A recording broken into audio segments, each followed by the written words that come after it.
বীরভূম আসনে পদ্ম প্রতীকে মনোনয়ন জমা দিলেন আরেক বিজেপি নেতা দেবতনু ভট্টাচার্য। এতে দলের অন্দরে প্রশ্ন উঠছে, তাহলে বীরভূমে বিজেপি প্রার্থী বদল করা হচ্ছে। বৃহস্পতিবার দুপুরে সিউড়িতে জেলা শাসকের দপ্তরে মনোনয়ন জমা করেছেন দেবতনু। পরে বাইরে বেরিয়ে এসে তিনি জানান, দলই তাঁকে মনোনয়ন জমা দেওয়ার নির্দেশ দিয়েছে। দলের ঘোষিত প্রার্থী প্রাক্তন আইপিএস দেবাশিস ধর তখন সাঁইথিয়ার পুনুর গ্রামে ঢোল বাজিয়ে প্রচারে ছিলেন। ঠিক সেই সময় সিউড়িতে অন্য ঘটনা ঘটে গিয়েছে। বিজেপি সূত্রে দাবি, দেবাশিসের প্রার্থীপদ নিয়ে কিছু নথিপত্র সংক্রান্ত সমস্যা রয়েছে, সেই কারণেই বিকল্প হিসেবে দেবতনুর নাম ভাবা হয়েছে।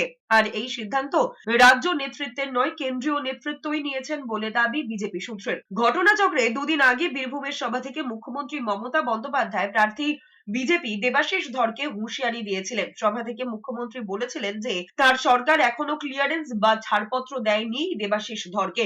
বিজেপি সূত্রে খবর, এবারে লোকসভা ভোটে বর্ধমান পূর্ব কেন্দ্রের সাংগঠনিক কাজকর্ম করছিলেন দেবতনু। বুধবার পূর্ব বর্ধমানের পূর্বস্থলী কান্না কাটোয়ায় সাংগঠনিক বৈঠকেও ছিলেন। এরপর বৃহস্পতিবারই তাকে সিউড়িতে চলে আসতে বলা হয়। 2021 সালের আগে বিজেপিতে যোগ দিয়েছিলেন দেবতনু ভট্টাচার্য।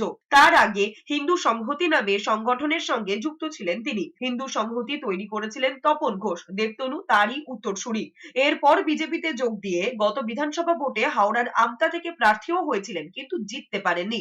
পরে রাজ্য বিজেপির সাধারণ সম্পাদক জগন্নাথ চট্টোপাধ্যায় বলেছেন, মুখ্যমন্ত্রী তো নানা জায়গায় কলকাঠি নাড়েন, কিন্তু বলে দিতে চান বীরভূমে বিজেপি জিতবেই।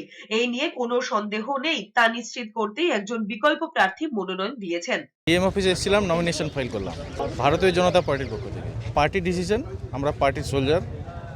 কোনো টেকনিক্যাল বিষয় আছে হয়তো, পার্টি যেরকম বলেছে আমি সেই অনুসারে করেছি।